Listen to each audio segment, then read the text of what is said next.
নতুন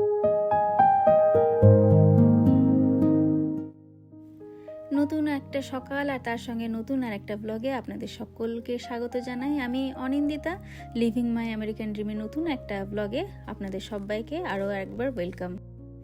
বাজে কিন্তু এখন সকাল সবেমাত্র 7:15, আর আজকে সকালেই কিন্তু জানান দিচ্ছে যে সারাটা দিন কীরকম রোদ থাকবে বাইরে। এই সকালবেলাটায় ঘরের চারিদিকে একদম রোদে ভরে গেছে। রনকে এইমাত্র স্কুল বাসে চাপিয়ে দিয়ে এলাম, আর এসে চট করে কিন্তু আমার প্রত্যেক দিনের কাজ একটা 45 মিনিটের হাঁটার পরে বাগান দর্শনে বেরোনো। এর আগের দিন কয়েকটা লাউকে কিন্তু আমি হ্যান্ড পলিনেশন করেছিলাম।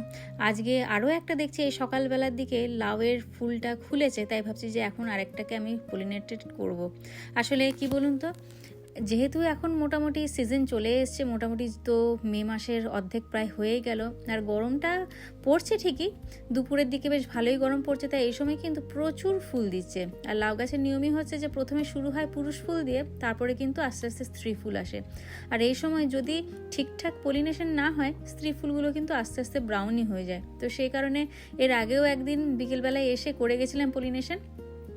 আর আজকে কিন্তু আরও একটা দেখতে পাচ্ছি স্ত্রী ফুল এখন খুলেছে। এই সকালের টাইম আর সন্ধ্যের টাইম, এই দুটো সময় কিন্তু ফুলগুলো খোলে। তো এই একটা পুরুষ ফুল নিয়ে তার শুধুমাত্র পুংকেশরটাকে আমি এখন ওই স্ত্রী ফুলের গর্ভকেশরের উপর দিয়ে দেবো।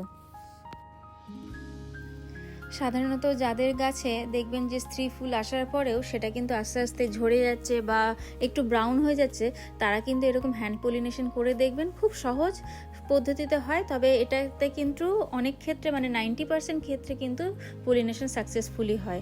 তো এর আগেও আমি এটা প্রত্যেকবার করে দেখেছি। আসলে আমার বাগানে যদিও পোকামাকড় বা পাখির কোনো অভাব নেই, চারিদিকে ঘুরে বেড়াচ্ছে সব, কিন্তু তবুও কোনো চান্স নিই না।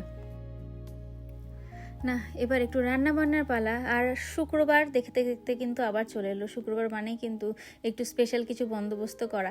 তো এই কদিন ধরেই একটা রেসিপি মাথায় ঘুরছিল, সেটা অবশ্যই একটা ফেসবুক পেজ থেকেই দেখা।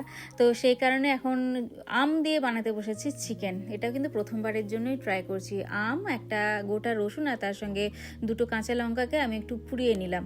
আর এরপরে এইগুলোকে শুধুমাত্র খোসাগুলোকে ছাড়িয়ে নিয়ে একটা ভালো করে বেটে নেব আমি এগুলোকে। আসলে কি বলুন তো, এখন তো ওয়েস্ট বেঙ্গলে প্রচণ্ড গরম পড়েছে, আর চারিদিকে শুধু ওই আম পোড়া দিয়ে নানান রকম রেসিপি দেখতে পাচ্ছি। যদিও আমাদের এখানেও গরমটা বেশ ভালোই পড়েছে, কারণ এখন সকালবেলায় যখন হাঁটতে যাই, হেঁটে ফেরার পর কিন্তু বেশ খানিকটা কষ্টই হয়। তবে হ্যাঁ, এটাও ঠিক যে তারপরে খানিকটা হয়তো বুঝতে পারি না, যেহেতু বাড়িতেই থাকি। আর বিকেলের দিকে তো ওয়েদার আবার ভালোই হয়ে যায় এখানে বরাবর।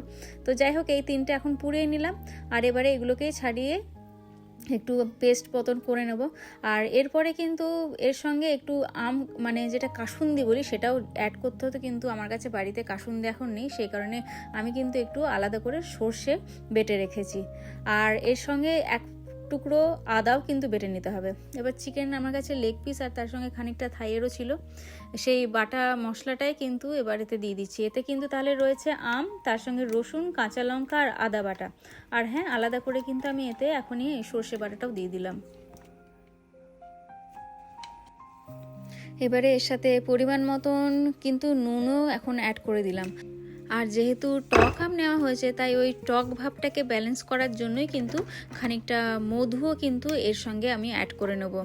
আর এরপরে মধুর পরে কিন্তু এর সঙ্গে আরও খানিকটা শুকনো মশলা যাবে। শুকনো মশলার মধ্যে এখানে নেব খানিকটা হলুদ গুঁড়ো, তার সঙ্গে কাশ্মীরি লঙ্কার গুঁড়ো, জিরে গুঁড়ো আর ধনে গুঁড়ো। সমস্তটাকে একসঙ্গে চিকেনের সঙ্গে বেশ ভালো করে মাখিয়ে 2 ঘন্টা মতন কিন্তু আমি রেখে দিয়েছিলাম।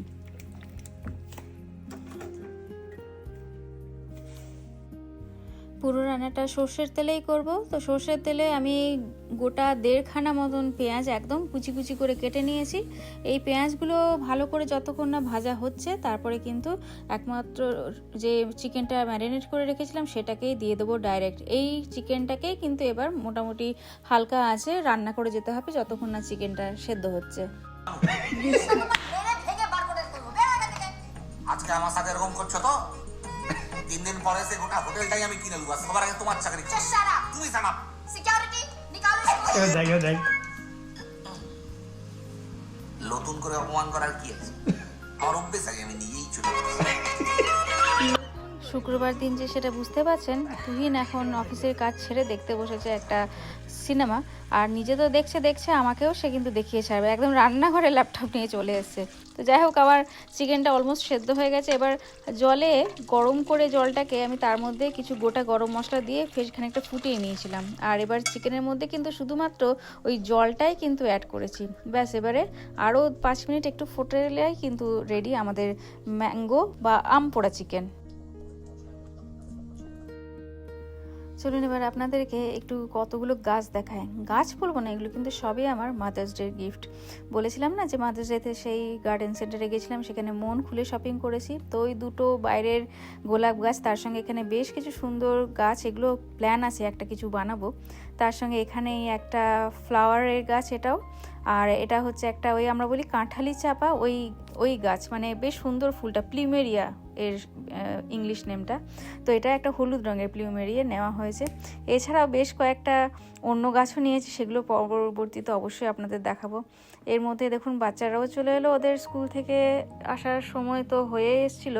তার মধ্যে আমি গেছিলাম একটু বাগানে ঠাকুরের জন্য কটা ফুল তুলতে, পুজো দিলাম।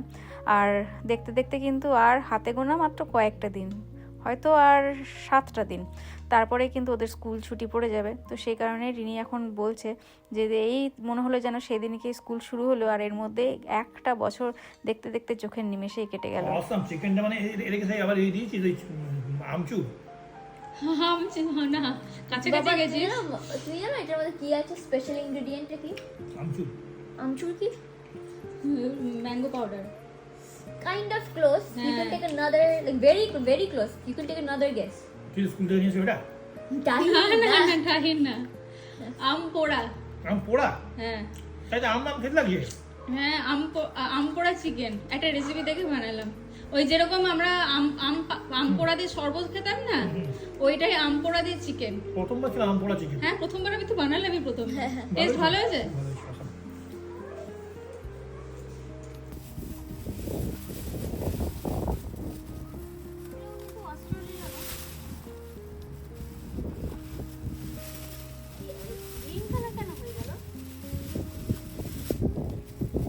কি গ্রিন কালার হয়েছে? ও মাই গড, আরও আছে, মানে এইরকমই আরও আছে। ওয়াও, দ্যাটস আ লট। এটা গ্রিন কালার কেন হলো সেটা বুঝতে পারছি। ব্যাগটা অর্ধেকের বেশি বুঝলি হুম পোকাই খেয়ে নিচ্ছে। এক গাদা টমেটোগুলো আছে যেগুলো একটা একটা করে গায়ে ফুটো, সেগুলো তুলতে পারলাম না।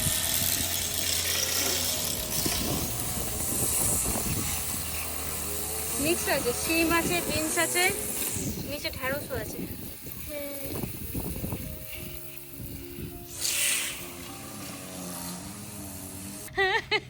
কোন দিকে যাবে আবার দেখিও, দাঁড়া, কোন দিকে যাবে দেখি।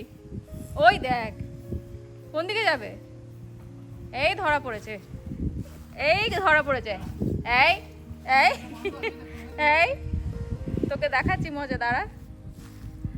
সবজি আমরা তো খাচ্ছি, তার সঙ্গে খরগোশ, পোকা মাকড়, কীট পতঙ্গ সমস্ত মিলে একসঙ্গেই খাচ্ছি। পুরোটাই বললাম না অর্গানিক ব্যাপার স্যাপার।